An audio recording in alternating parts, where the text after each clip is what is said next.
Vamos continuar a nossa aula. Vamos só relembrar. Vimos radical, né, que é a base. Vimos o prefixo, sufixo, né, que são os nossos afixos, lembra disso? Vimos as desinências, pode ser verbal, pode ser nominal, né? Desinência nominal te dá uma relação de nome, desinência verbal te dá uma relação de verbo. Muito bom. Vimos as vogais temáticas, que também podem ser nominais e verbais, tá certo? Agora presta bem atenção ao que eu vou te dizer. Muito cuidado com estes detalhes, porque muitas vezes a banca nos induz ao erro. Então, você tem que prestar atenção em relação a um ou outro elemento por conta da coincidência, não é? Veja só, vamos escrever um pouquinho. Você está com o seu caderno? Está com o seu caderno? Então, pega aí, vamos escrever um pouquinho. Presta bem atenção. Muitas vezes, eu tenho, por exemplo, a palavra casa, certo? A banca vai sublinhar e vai te dizer que este termo sublinhado é uma desinência de gênero, tá? Desinência de gênero. Opa, deixa eu só apagar aqui. Desinência nominal de gênero. Certo? Preste atenção. A palavra casa é uma palavra feminina. Eu sei que a palavra casa é uma palavra feminina. Agora, eu sei que a palavra casa é feminina, não é por causa desse A, não. Não é, não. Se eu digo que casa é uma palavra feminina porque termina em A, então eu vou dizer que sofá é uma palavra feminina porque termina em A. Perceberam? Cuidado com isso aí, tá certo? Só existirá desinência nominal de gênero se você puder associar feminino a masculino. Por exemplo, aluno, aluna. Olha aí, este A é desinência nominal de gênero. Muito cuidado. Aí você me pergunta, professora, então, se casa, esse A, sofá, esse A, não é uma relação de desinência, ele é chamado de quê? Vogal temática nominal. Cuidado para não confundir. Vamos repetir? Só existirá a desinência nominal de gênero se eu puder associar feminino e masculino. Cuidado com isso aí, tá bom? Vamos começar a nossa aula? Vamos lá, material. Vogal ou consoante de ligação. Então, para que serve a vogal ou consoante de ligação? Muitos gramáticos trazem esta construção chamada de interfixos, tá certo? Então, se você porventura estiver estudando e lá em minha gramática ou na tua gramática tiver interfixos, é a mesma coisa que vogal ou consoante de ligação. Qual é a função desse elemento? Você terá o radical, você terá o sufixo, mas o radical e o sufixo, quando nós juntarmos, não tem muito nexo, né? Perde, não tem uma estrutura aí de vocábulo. Então, entra para ligar o radical ao seu sufixo, entra a consoante ou então a vogal de ligação, tá bom? Bora ver? Segue. Gás e café são os nossos radicais. Metro, inho, são os nossos sufixos. Então, o que é que vai acontecer? Não existe gás, metro, café, inho, não é assim? Então, eu preciso de uma unidade que ligue um termo ao outro, formando, então, gasômetro e cafezinho. Certo? Então, esses termos que ligam o nosso radical ao nosso sufixo são chamados, melhor dizendo, né, vogal ou consoante de ligação. Tudo bem? Então, olha só, aprendemos a estrutura da palavra. Temos o radical, temos o prefixo, o sufixo, temos as desinências, o tema, a vogal temática e agora a consoante ou vogal de ligação. Para que serve esse termo ou quando eu junto estes termos, o que é que eu vou trabalhar em cima disso? Formação de palavras. Fica mais fácil porque você já aprendeu a unidade, você já aprendeu o elemento mórfico, então a formação de palavras fica bem mais fácil, tá certo? Primeiro nós temos que relembrar alguns princípios bem práticos, bem básicos, vamos ver. Processos de formação de palavras. Então eu tenho palavras primitivas, então vamos colocar dois exemplos aí, vamos colocar livro, vamos colocar flor, vamos colocar vida. Tenho palavras derivadas, então olha só, livraria, floricultura. E vamos colocar aqui vidão. Eita, vidão. Tenho palavras simples, não é? Vamos lá, vamos colocar café. Vamos colocar moleque. Vamos colocar caneta. E tenho palavras compostas. Vamos colocar isso aqui agora, ó. Café com leite. Vamos colocar pé de moleque. E por último, caneta, tinteiro. Tá certo? Aí você agora deve estar se questionando o seguinte: por que café com leite e pé de moleque estão grafados sem hífen? De acordo com a nossa nova regra ortográfica, aqueles vocábulos que são ligados, eles formam as palavras compostas, mas são ligados por uma preposição ou por uma conjunção, não podem mais ser grafados com hífen, tá? A não ser aqueles vocábulos que nos remetem à nossa flora e à nossa fauna, tá bom? Cuidado com isso aí. Continuando, vamos lá. Primeiro processo de formação de palavras, derivação.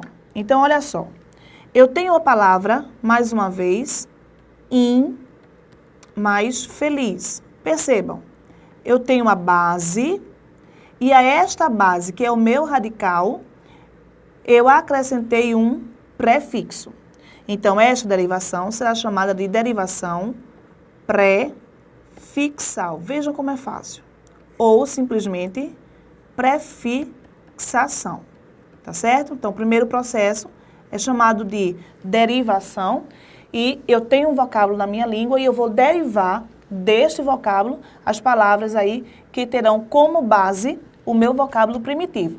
É por esse motivo que nós conhecemos o substantivo primitivo e o substantivo derivado, não é? O substantivo simples e o substantivo composto. São os processos de formação dos nossos vocábulos, tá bom?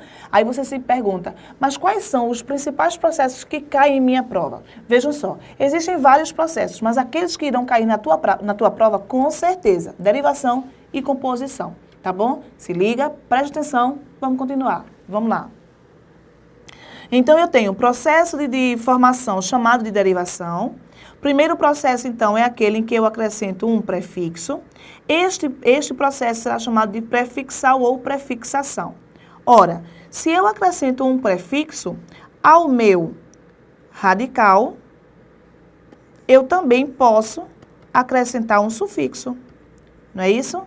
Então, se quando eu acrescento o prefixo, eu tenho o prefixal, quando eu acrescento o sufixo, eu terei derivação sufixal ou simplesmente sufixação. Viram como é fácil? Sufixação. Então, eu já tenho dois processos. 1, 2.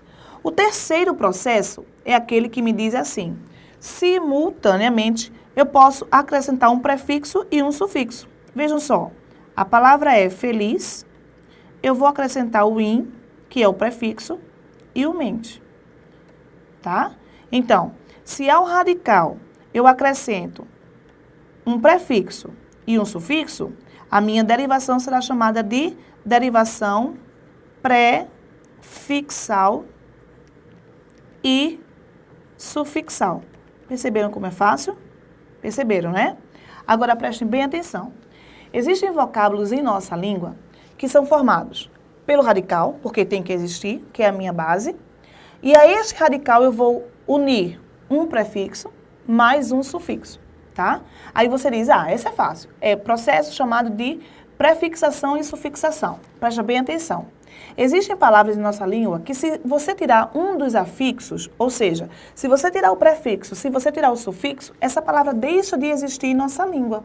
É por esse motivo que esse processo não pode ser chamado de prefixal, sufixal, tá? Atenção, vamos a um exemplo, você vai entender melhor. Chega, vamos lá. Eu tenho uma palavra manhã, presta bem atenção, é o meu radical. Ao vocábulo manhã, eu quero acrescentar o prefixo a e o sufixo ec. Nesta construção, eu terei o a, amanhecer. Agora percebam. Deixa eu mudar a cor. Colocar azulzinho. Se eu retiro o in, que é o prefixo, a palavra felizmente existe em minha língua. Perceberam? Deixa eu mudar a cor. Laranja. Se eu tiro o mente, a palavra infeliz existe em minha língua. Perceberam? Agora, se eu tiro o a palavra amanhecer existe na língua? Não. O vocábulo deixou de existir. Não é? Se eu tiro o ec, a palavra amanhã, amanhã, existe em minha língua? Também não. Então, esse processo não pode ser chamado de prefixal e sufixal. Não pode. A derivação prefixal e sufixal está diretamente direcionada, não é, relacionada àquela construção em que eu posso tirar o prefixo e o sufixo. Eu posso fazer isso. Se eu tiro um dos afixos, a minha palavra continua a existir em nossa língua. Agora, se eu tiro um prefixo ou se eu tiro o sufixo e a palavra deixa de existir em nossa língua, este processo é chamado de parassíntese ou derivação parassintética, tá bom? Cuidado com isso aí. Vamos marcar? Vamos embora. Parassíntese ou derivação parassintética. Vou passar só um pouquinho aqui, tá? Cuidado com isso aí. Outro processo é chamado de derivação imprópria. Nunca ouviu falar? Não, né? Veja só, slide branco. Eu faço aqui no meu, você faz no seu caderninho. Se eu digo a você assim, presta bem atenção. O hotel virou catacumba. O hotel virou catacumba. Eu quero, então, dar os nomes dos jogadores. Lembra disso? Vamos ver.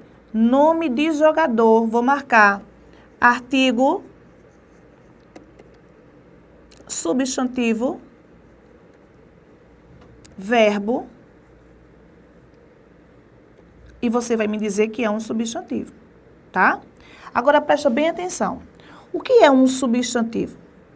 Não é a palavra que atribui o nome? Serve para nomear um ser? Não é assim?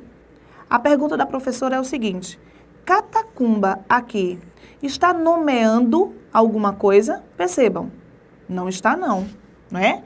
Catacumba está simplesmente caracterizando o hotel. Ora, se caracteriza hotel, isso quer dizer que eu tenho um vocábulo que é um substantivo, mas que está exercendo a função de adjetivo. Então, em que consiste a derivação chamada de imprópria? Alteração da classe gramatical. Você vai observar a palavra dentro do contexto, porque se você observar a palavra de uma forma única, você pode perder a questão, tá certo? Vamos ver outro exemplo para afixar direitinho, deixar bem fixadozinho. Vamos lá.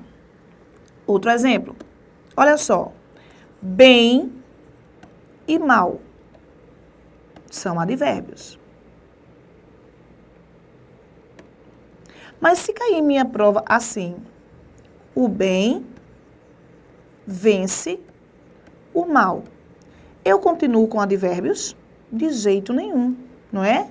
Os nossos advérbios, devido à presença de um determinante, foram transformados em substantivos. Eis, então, a derivação imprópria.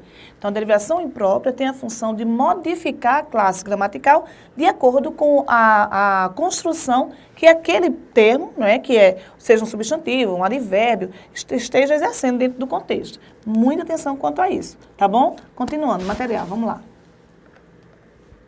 Opa! Então, derivação imprópria, põe aí. Derivação imprópria. Então, vou colocar assim, ó, aqui em cima. O bem, o mal. Certo? O viver, olha aí. O verbo foi transformado em um substantivo devido à presença do determinante. Se liga na parada. Continuando. 4, 5. Nós temos também uma derivação chamada derivação regressiva. Deixa eu só aproveitar aqui. Presta bem atenção. Eu tenho combater, que é um verbo, e de combater eu grafo combate. Perceberam? O que foi que aconteceu? Eu tenho pescar, que é um verbo, e de pescar eu grafo pesca. O que foi que aconteceu? Eu tenho um verbo e deste verbo eu tirei um substantivo. De que forma? Perceberam que eu eliminei um morfema, não é? Eu eliminei uma unidadezinha, eu tirei o Rzinho, não é? Então, se tu tens um verbo e este verbo é transformado em substantivo, há uma derivação regressiva. Por que isso? Você precisa retirar essa desinência de infinitivo, que é o R, tá? Agora, muito cuidado.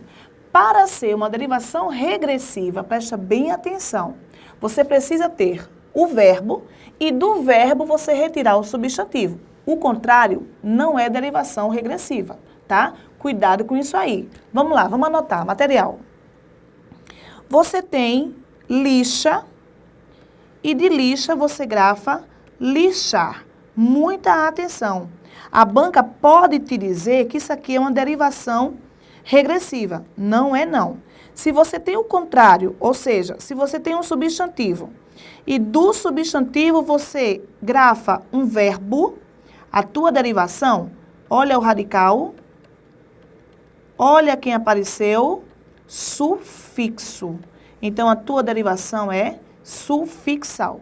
Para que a sua derivação seja regressiva, você tem que partir de um substantivo para, de um verbo, melhor dizendo, para um substantivo cuja ação será aí denominada, por conta do substantivo ser uma ação, será denominada então substantivo abstrato. Cuidado com isso, tá bom? Continuando, vamos lá. Agora eu tenho um processo chamado de composição. Olha só, se derivação me diz que eu tenho um vocábulo e desse vocábulo eu vou retirar outros vocábulos, eu terei aquela base, que é o meu radical, e eu irei utilizar a base, o radical, em outros vocábulos. Não esquece, derivação imprópria, derivação prefixal, sufixal, todas as palavras são chamadas de palavras cognatas. Quando eu trabalho a composição, eu não vou mais retirar, eu vou unir, compor, vou juntar, não é? Então, composição é o processo que diz que tu irás usar 2 ou 3 radicais, né? E estes radicais, quando unidos uns aos outros, formarão o processo chamado de composição. Agora, presta bem atenção. A nossa composição nos remete a 2 classificações, tá? Quais são? Bora ver. Eu tenho, por exemplo, couve mais flor. Desta união surge couve-flor. Houve um processo de composição, mas não houve alteração em minha construção, não é? A ausência de alteração me diz que a minha composição é chamada de composição por justa posição. O que isso quer dizer? Você vai unir 2 vocábulos, unir 3 vocábulos, vai dar origem a um outro vocábulo da língua portuguesa, mas não haverá aí nenhuma perda de som, tá? Não haverá nenhuma alteração. Então, esta composição é chamada de composição por justa posição. A pergunta agora é a seguinte: e se eu unir alguns vocábulos e esses vocábulos perderem alguns elementos, o que vai acontecer? Deixa de ser composição? Não. Se você uniu, é composição. Só não pode ser chamado de justa posição, tá bom? Vamos ver o exemplo? Vamos lá. Eu tenho, por exemplo, em mais boa, mais hora. Então, olha, vamos embora, não é? Vamos em boa hora. Ao unirmos os 3 vocábulos, houve alteração. Perceberam? Eu eliminei este A, eliminei o H e formou-se embora. Com a mudança de acordo com a construção, este tipo de composição será chamado de aglutinação. Então, o que é que você vai lembrar? Se houver uma composição alteração no som, aglutinação. Não havendo alteração no som, justaposição. Isso é interessante porque algumas classes gramaticais, como por exemplo a preposição, também é trabalhada em relação à composição e à justaposição, tá certo? Então eu posso ter, por exemplo, em mais a, na. Então houve aí uma composição, né? Houve uma alteração no som, perceberam? Em mais a, na, então o processo aí é aglutinação. Mas eu também posso ter, por exemplo, algumas construções relacionadas à composição por justaposição. Então o que é que você vai lembrar? Justaposição, junto uma com outra. Houve alteração do som? Não. Perfeito. Justaposição não sofre alteração no som. A composição por aglutinação sofrerá alguma perda de som aí em relação à construção. Atenção quanto a isso, tá bom? Vamos lá, continuando. Outros processos de formação de palavras. Redução ou abreviação vocabular. Olha só, segundo o nosso gramático Celso Cunha, a nossa vida é dinâmica. Esse dinamismo faz com que nós trabalhemos essa relação da redução. E se você parar para pensar, realmente é. Não é? A questão da redução das palavras facilita, principalmente na internet, perceberam? Nós temos aí um KD com K e um D, né? Um também com T e um B, e por aí vai. Então, o dinamismo da nossa vida faz com que a gente comece a reduzir os vocábulos até para tornar a comunicação um pouco mais fácil. Agora, lembre-se do seguinte, isso aí só serve para a fala, a escrita não dá, tá bom? Muito cuidado. Tá? Então, o que é o processo de redução material? Vamos ver. Eu tenho auto, né? Houve aí uma redução. Automóvel. Olha só. Eu tenho cinema.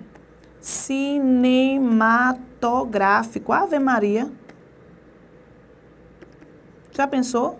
Vamos ao cinematográfico. Vote. Zé, aí. José e quilograma, tá bom? Então, a forma de redução, ou seja, a redução das palavras, facilita aí a nossa comunicação. Continuando, vamos lá. Hibridismo. O hibridismo consiste em dizermos o seguinte, teremos, então, um vocábulo novo em nossa língua, automóvel, formado por dois radicais de línguas diferentes. Percebam que auto é grego, móvel é latim. Então, quando eu junto o grego com o latim, essa construção é chamada de hibridismo. Olha outra, televisão. Nós temos um vocábulo construído com dois radicais de origens diferentes, o tele, grego, o visão aqui, latim. Então, nós temos aí o hibridismo, tá certo? Então, o hibridismo consiste em você unir dois radicais de origens diferentes. Professor, eu tenho que decorar isso de forma alguma. Com o tempo, você vai se adaptando, vai trabalhando. Agora, não esquece, qualquer coisa, dicionário, qualquer coisa, gramática, tá bom? Continuando, vamos lá. Siglonimização. É a nossa sigla, gente, olha só. NAM, Museu de Arte Moderna, MAM, olha aí.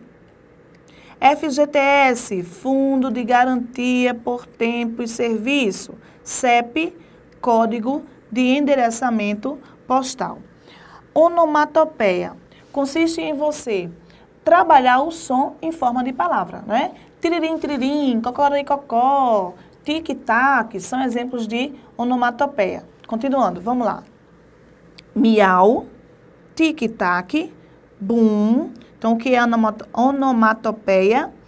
É você transformar um som em palavra, tá? Você transforma o som em vocábulo, certo? Continuando, vamos lá. Neologismos. Olha só, gente, neo significa novo.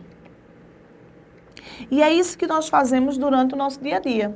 A nossa língua é uma língua viva, não é? Então, essa vivacidade da língua faz com que você comece a inventar alguns vocábulos, uma vez que você precisa também trabalhar, como o próprio Celso Cunha falou, o dinamismo, não é? Então, palavras como tuitar, deletar, palavras como beber, morar, são palavras daí não existem até então, ou não existiam em nossa língua, e passaram a existir devido a mim, devido a você, por causa de Homero, né? Que são palavras aí que nós começamos a inventá-las, tá certo? Então vamos lá. Beber-morar, olha só. Beber mais comemorar. Deletar é uma palavra de origem inglesa, mas foi acrescida aí ao nosso vocabulário como sinônimo de apagar. Certo? Estrangeirismos. Então, estresse, abajur, shopping, face, pizza e por aí vai. O estrangeirismo é quando você acrescenta à sua palavra outra de origem estrangeira. Hot dog. Olha aí, não é? São palavras que você tem o hábito de usar, né? O nosso próprio Instagram, né? É um estrangeirismo. Na verdade, você tem a expressão Instagram, mas a pronúncia não é Instagram, mas nós adaptamos a palavra ao nosso vocabulário e ao nosso contexto, tá certo? Espero que você estude, espero que você trabalhe esse materialzinho, você busque fazer exercício, só assim você vai conseguir fechar a sua prova. No mais, estou aqui para te ajudar, tá bom? Qualquer coisa, manda para mim. Até a próxima aula.